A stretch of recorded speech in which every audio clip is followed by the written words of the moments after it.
Este programa é livre para todos os públicos. O Senhor esteja convosco. Ele está no meio de nós. Proclamação do Evangelho de Jesus Cristo segundo Lucas. Glória a vós, Senhor. Aconteceu que Jesus estava rezando num lugar retirado e os discípulos estavam com ele. Então Jesus perguntou-lhes: Quem diz o povo que eu sou? Eles responderam: Uns dizem que é João Batista, outros que és Elias, mas outros acham que és algum dos antigos profetas que ressuscitou. Mas Jesus perguntou: E vós, quem dizeis que eu sou? Pedro respondeu: O Cristo de Deus. Mas Jesus proibiu-lhe severamente que contasse isso a alguém. E acrescentou: O Filho do Homem deve sofrer muito, ser rejeitado pelos anciãos, pelos sumos sacerdotes e doutores da lei. Deve ser morto e ressuscitar no terceiro dia. Palavra da salvação. Glória a vós, Senhor. Louvado seja nosso Senhor Jesus Cristo. Queridos irmãos e irmãs, hoje celebrando a memória de São Padre Pio, esse santo tão querido, tão atual e tão querido por todos nós, este homem que viveu, que se santificou numa profunda comunhão, profunda intimidade com Jesus, este homem que passou, esse padre, esse homem que passou por tantos desafios, mas viveu uma vida de profunda intimidade, de profunda união com nosso Senhor, de profunda união com Deus, tendo Deus e o amor de Deus e a sua graça como o seu sustento, como aquilo que era a razão do seu viver, estar junto, unido a Deus. Por isso que o sofrimento, por isso que as contrariedades que São Padre Pio enfrentou, passou, foram pequenas diante da sua intimidade com Deus. Reconhecendo que Deus era tudo, o seu amor e a sua graça era tudo para ele e bastava estar unido a Deus. As outras coisas eram secundárias. Os sofrimentos, as perseguições, era tudo secundário, estando unido a Cristo Jesus. Isso é um grande ensinamento para todos nós também, porque muitas vezes nós vamos nos apoiando, nos assegurando em outros consolo, e o grande consolo, a grande consolação da nossa alma é a união com Deus, a união com Ele. O resto, o sofrimento, as alegrias, as perseguições, a abundância ou a escassez são coisas secundárias. O que nos basta é estarmos unidos a nosso Senhor Jesus Cristo. E a liturgia da palavra hoje, que nos foi apresentada pela igreja, no livro de Eclesiastes, nesses dias nós estamos acompanhando esse belíssimo livro do Eclesiastes, hoje nos coloca diante daquilo que é a finitude da pessoa humana, da vida humana. Porque começou dizendo o autor sagrado, que tudo tem o seu tempo, em tudo há o seu tempo.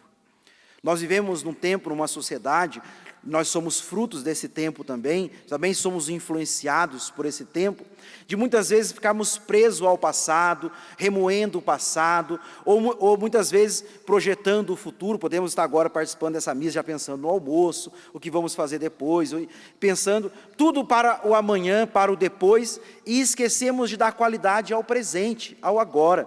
E o autor sagrado nos coloca diante dessa realidade, que tudo há um tempo, mas tudo está nas mãos de Deus. Nós não temos o controle de todas as coisas. Por isso, a finitude humana, que nós não somos soberanos diante de todas as coisas. Muitas coisas nós não temos o controle. Não podemos controlar, não podemos dizer como vai ser aquilo. Por isso que há um tempo para todas as coisas. E a grande sabedoria que o autor sagrado revela a nós, que conscientes da nossa finitude, conscientes que nós não somos senhores do passado, que nós não somos senhores do futuro, que nós só temos o agora, o hoje, este momento, o presente, é que nós devemos nos santificar. Santificar a nós mesmos no agora e santificar aqueles que estão ao nosso redor, aqueles que convivem conosco no hoje, no agora. Porque o ontem nós não temos mais e o amanhã ainda não sabemos se nós teremos. Por isso que nós somos levados a muitas vezes ficar remoendo o passado e não entender que o passado nos ensina a viver com qualidade o hoje. E o hoje que nós vivemos, nós somos chamados a santificar o agora. O hoje, o agora, este momento que deve ser o momento oportuno que nós temos para nos santificar. Para percebermos que o ordinário da nossa vida, o ordinário do hoje, o ordinário do agora, que deve ter um sabor de extraordinário. Não é o ontem e muito menos o amanhã. É o agora que deve ser um kairós na nossa vida. Nós precisamos aprender, vejam, na vida espiritual, essa importância do hoje, mas vejam quanto que uma sociedade marcada por ansiedade, uma sociedade marcada pelos traumas, uma sociedade marcada por todos os remorsos, porque fica preso no passado ou projetando o futuro e esquece da qualidade no hoje. Então, a sabedoria do autor sagrado que é apresentada para nós hoje, ela nos dá a qualidade, a nossa vida espiritual, porque Deus nos dá o agora, para vivermos com qualidade. Nós temos o agora para amar a Deus. Nós temos o agora para agradar a Deus. Nós temos o agora para nos unirmos mais a nosso Senhor Jesus Cristo. Nós temos o agora para amarmos uns aos outros. Nós temos o agora para viver com qualidade a nossa experiência fraterna, o nosso convívio uns com os outros, o agora. Por isso que tudo há o seu tempo. O tempo de morrer, o tempo de nascer, o tempo de crescer, o tempo de semear, o tempo de plantar, o tempo de colher. Mas o tempo de agradar a Deus é o agora. O tempo de agradar a Deus é o hoje. Porque nós não sabemos se nós vamos ser capazes de agradá-lo amanhã. É agora. Por isso, amados irmãos e irmãs, vivendo essa compreensão, essa sabedoria que a liturgia nos provoca hoje, de que é o hoje que nós temos, o agora, este momento, para agradar a Deus. Para estarmos dentro dessa Eucaristia, inteiramente voltado o nosso coração para aquele que é a única razão da nossa vida, Jesus Cristo, que se dá na palavra e se oferta a nós da Eucaristia. Isso é fundamental para que nós possamos entender aquilo que é o Evangelho de hoje, que Jesus nos apresenta. E nós constantemente, com muita frequência, ouvimos esse Evangelho na liturgia da Santa Missa, porque nos traz uma centralidade, a pessoa de Cristo.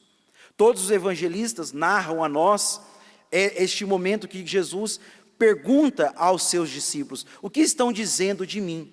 E aí vão dizendo: olha, era um profeta que ressuscitou, é Elias. E vós, quem dizeis que eu sou?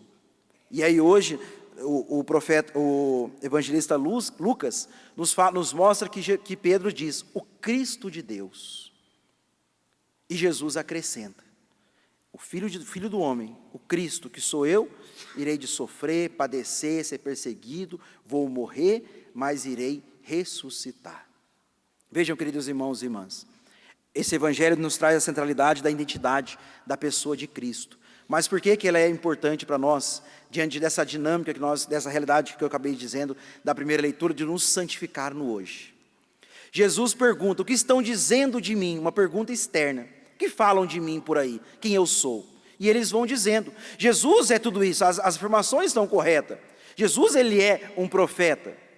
Ele é um homem de Deus, ele é um enviado. Ele comunica a palavra de Deus. Mas e vós? Uma pergunta pessoal. Qual é a experiência que tem feito comigo hoje? Quem eu sou para você agora? Quem eu sou para você hoje? Porque não basta Jesus ser um homem, um profeta que ensinou coisas belíssimas ontem. Não basta Jesus reconhecer que Jesus morreu na cruz por mim ontem. Quem Ele é para nós hoje? Para que a nossa maturidade, para que o nosso segmento seja um segmento maduro. Porque Jesus, Ele é o profeta. Mas, sobretudo, a sua identidade como Filho de Deus, o Cristo de Deus, o enviado de Deus, para que nós possamos segui-lo com maturidade hoje. A nossa fé, ela vai amadurecendo na medida que nós vamos compreendendo, mergulhando a nossa vida na vida de Cristo. Não o que eu ouvi, mas o que eu experimento. Não o que disseram, mas o que o meu coração mergulhado na pessoa de Cristo, na união com Cristo, como do mesmo modo que o Padre Pio enfrentou e viveu, nessa união com Cristo, e mesmo que essa união com Cristo levou ele à cruz e nos leve à cruz, ao sofrimento, nós nos tornamos inseparáveis dele, Porque onde está aquele que eu amo, eu quero estar com ele. Aqui está o segredo dessa união com Cristo. Porque o meu coração reconhece que ele é o Cristo de Deus. Ele é sim um profeta, mas não basta saber que ele é um profeta, não basta reconhecer que ele é um profeta, ele é o Cristo de Deus, ele é a razão do meu viver, só nele há o céu, só nele há a salvação, só nele há a eternidade, e sendo assim eu quero estar unido a ele, e se essa união com ele me leva ao sofrimento, eu estarei unido a ele, porque nós vivemos um tempo, corremos o risco, melhor dizendo, de uma grande tentação, e esse tempo nós vemos também essa tentação acontecendo. O demônio sopra em nossos ouvidos que a cruz deve ser desprezada. Porque nós ouvimos Jesus dizendo, eu serei glorificado, mas o Cristo, o Filho de Deus, irá ser perseguido, vai morrer, irá passar por grandes tribulações, mas ao terceiro dia ressuscitará. O Filho de Deus escolheu ser glorificado neste mundo, passando pela cruz. E o demônio sopra aos nossos ouvidos, fuja da cruz. Negue a cruz. Se afaste da cruz, não se una com Jesus, não viva em união com Ele, porque Ele vai soprando aos nossos ouvidos e nós vamos deixando ser enganados, seduzidos, porque o grande papel dele é nos seduzir, de que é muito mais sábio salvar a minha vida do que viver fielmente a Jesus. O demônio vai semeando aos nossos ouvidos, olha, seja sábio, salve a sua vida, se afaste da cruz de Cristo, se afaste do sofrimento, do que viver uma vida unida a Ele, fielmente unida a Ele, em fidelidade a Ele, passando pela cruz para sermos glorificados um dia na eternidade que Deus tem para nós. Vejam, enquanto o inimigo sopra aos nossos ouvidos para que nós abandonemos a cruz, não vivamos em união com Jesus, porque o profeta, eu escuto a sua palavra, o Filho de Deus, eu vivo a minha vida configurada à sua vida. Um profeta, eu escuto as suas palavras, admiro as suas palavras, o Filho de Deus, eu configuro a minha vida à vida dele. Por isso que Jesus exige essa pergunta, essa resposta dos discípulos, para que eles possam superar. Jesus não somente como um profeta com belas palavras, mas Jesus como Filho de Deus, do qual a minha vida deve estar unida, deve estar configurada. A vida dele a minha vida deve ser uma imitação da vida de Cristo. E essa imitação se dá também por abraçar a cruz, também ao viver fielmente a Deus, pelo sofrimento, através do sofrimento. Por isso que é fundamental nós compreendermos quem é Jesus, respondemos para nós mesmos, quem é Jesus? Porque se ele é somente um profeta, as suas palavras são belas, mas não mudam a nossa vida. Mas se ele é o Cristo de Deus, como bem disse Pedro, as suas palavras são belas. E essa palavra transforma a minha vida de tal modo que eu quero viver somente unido a Ele. Mesmo que eu passe pelo sofrimento, eu não abandonarei esse Deus que me ama, esse Deus que morreu na cruz, esse Deus que me chama a segui-lo, passando pela cruz para viver a glorificação na eternidade. Do mesmo modo que o santo que nós celebramos hoje, Padre Pio, que passou por tanta tribulação, por tanto sofrimento, por tantas dores na alma e no seu físico, e hoje contempla o rosto de Deus.